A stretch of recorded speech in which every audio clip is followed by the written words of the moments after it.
저는 계속 기술을 팔로우해요. 작가로서 알아가는 건 저한테 되게 유의미한 행위거든요. 미래에 대해서 조금 적극적으로 의견을 낼 필요도 있다고 생각을 하고 있어요.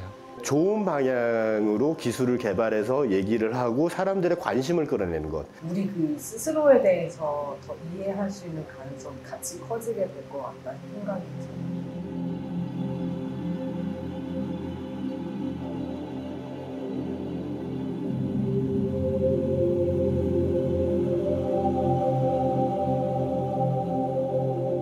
저는 미디어 아티스트 이예슬입니다. 설치 작업을 통해서 이 동시대가 가지는 다양한 미디어 기반의 이야기들을 조금 표현하고자 하는 작가입니다. 윤동국이라고 하고요. 저는 인공지능과 로보틱스, 그다음에 시스템 아키텍트를 하고 있는 사람입니다.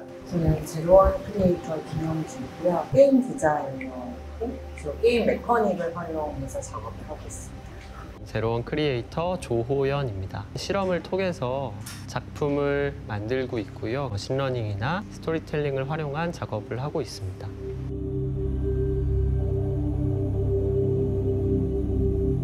다양한 퍼스펙티브를 가진 사람들이 모였다는 게 저한테는 이 AI 주제를 떠나서도 상당히 긍정적인 인사이트를 저한테 줬었거든요. 저희 스스로도 무엇인지 모르는 그 자체를 다양한 관점에서 질문해주고 또 답하고 그런 것들을 나누는 것 자체가 상당히 의미 있었다는 생각이 듭니다.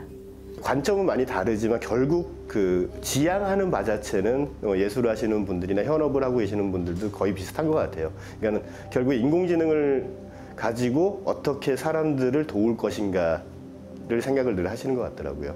우리가 단순히 이거에 대한 토론에 그치는 것이 아니고 다른 조금 관점이나 이런 것들을 공통된 어떤 이런 관점에서 제시할 수 있는 것도 조금 그런 기회도 앞으로도 있었으면 좋겠다는 생각도 하고 있어요. 네.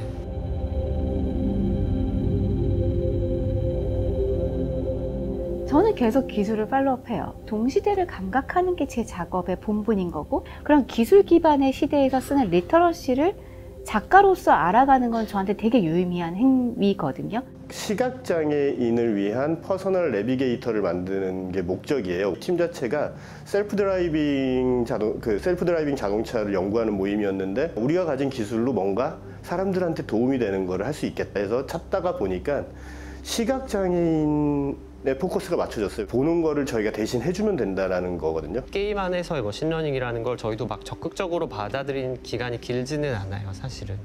게임 업계에서도 당연히 이런 AI를 활용한 플랫폼 같은 것들의 발전 속도가 너무나 빠르고, 그래서 저희도 그거를 어쨌든 하나의 도구 혹은 게임 안에서의 메커닉으로 적극적으로 활용을 하려고 시도는 하고 있고요. 저희가 내놓은 어떤 그런 작업물 속에서 저희 의도가 전면적으로 드러난다기보다는 플레이어들이 그거를 플레이하면서 의도를 그들 스스로 만들어내는 것이기 때문에 인공지능이 같은 협업자로서 등장해도 그렇게 큰 거부감이 없고 조금 더 열려 있는 것 같긴 해요.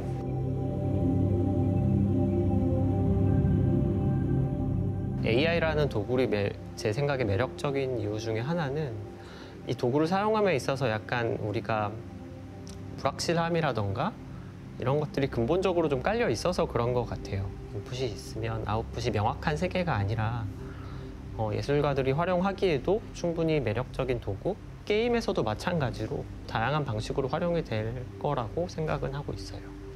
현실 세계의 인공지능하고 다르게 게임 안에서의 인공지능은 좀 그들에게 더 많은 자유를 주지 않을까. 그래서 게임이란 가상 세계가 인공지능과 관계되는 그 시점을 상상해 보자면 굉장히 좋은 시뮬레이션 환경이 될 수 있지 않을까. 작가님들 중에 이제 그림을 그리거나 아니면은 사람들하고 인터랙션을 하는 뭔가를 만들고 싶으신 분들이 계시는데 작업들을 그러니까 겐이나 스타일 트랜스퍼를 이용하면 되게 재미있는 어떤 앱 서비스를 만들 수 있겠다. 또는 또 재미있는 또 알고리즘을 저희가 만들 수 있겠다. 기술을 모르는 사람들과 기술의 선두에 있는 그 사람의 중간 지점에서 그런 문화를 만들어가고 컨텐츠를 만들어 갔을 때 그것들이 합쳐졌을 때 이야기들이 전 되게 재밌다는 생각이 들거든요. 기술을 쓰는 사람들과 예술을 하는 사람들의 그런 융합적인 어떤 씬을 자꾸 만들어 갔을 때 그게 참 의미가 있지 않을까라는 생각이 듭니다.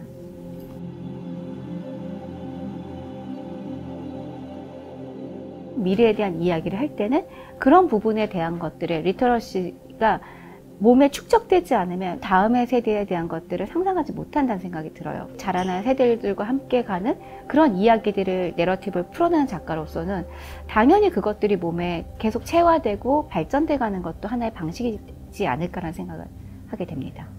한치 앞을 바라볼 예상할 수 없는 그런 변화의 시기인 것 같기도 하고요. 뭐 이런 맥락에서는 예술가들이 인공지능 데이터에 대한 관점을 조금 더 적극적으로 작품 안에서 드러내거나 우리가 앞서 맞닥뜨릴 미래에 대해서 조금 적극적으로 의견을 낼 필요도 있다고 개인적으로는 생각을 하고 있어요. 좀 더 쉽게 얘기해주고 쉬운 단어들을 좀 선택해줬으면 좋겠다라는 생각을 많이 해요. 특정 기술을 가지고 사람들을 돕는 것들을 계속 보여주는 그런 시도가 많이 필요하다고 보거든요. 그러니까 좋은 방향으로 기술을 개발해서 얘기를 하고 사람들의 관심을 끌어내는 것. 엠파시를 먼저 가지게 만드는 게 중요하잖아요. 가장 중요한 거는 그 두 부류에 있는 사람들이 하나의 팀을 만들어서 뭔가를 해봐야 됩니다. 서로의 부족한 부분들을 채워줄 수 있잖아요. 작가들이 알고리즘 아트를 만들 때는 어떤 룰 베이스드의 알고리즘화된 컨텐츠를 생성하는 거잖아요. 결과물에 대한 큰 그림을 가지고 그 안에서 알고리즘을 활용해서 작품을 생성을 했다면 괜히 등장한 이후에는 다른 지점이 있다고 봐요. 작가들의 의도가 들어갈 수 있는 지점이 좀 더 불확실해지고 모호해질 수는 있지만 그런 패러다임 자체가 예술을 활용하는 입장에서는 조금 재밌을 수도 있다는 생각이 들었고 결국엔 기술을 통한 미래를 상상할 수밖에 없는 지점에 오게 되더라고요. 인간과 그런 기술들이 어떻게 부처될까라는 것들을 상상하면 저는 더 즐겁다는 생각이 들어요. 기술 기반의 것들이 나와 함께 한 몸이 되어가면서 결국엔 제 스스로가 변화를 갖고 확장되는 것들로 가고 있더라고요. 인공지능은 굉장히 좋은 협력자가 될 것이다라고 생각하고 있어요. 최근에 이제 협동 로봇이라는 개념들이 많이 나오죠. 이것도 사실 인공지능의 일부분이거든요. 결론적으로 말씀을 드린다면 인공지능과 예술 또는 인간의 모든 휴먼빙들 그런 것들이 전부 융합이 될 수 있을 것이다. 자연스럽게.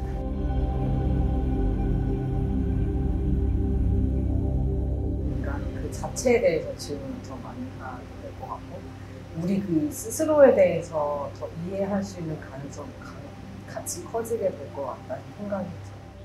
사실은 우리가 기술을 따라가지는 못하잖아요. 하지만 그것들과 함께 융화돼서 가는 하나의 형태를 만들 거라는 생각을 합니다.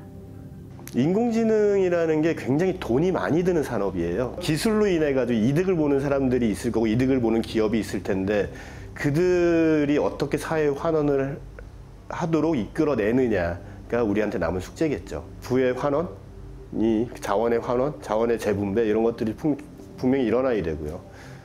어떤 사람도 자원이 없다고 뭔가를 못하는 사회가 되면 안 될 거라고 생각해요.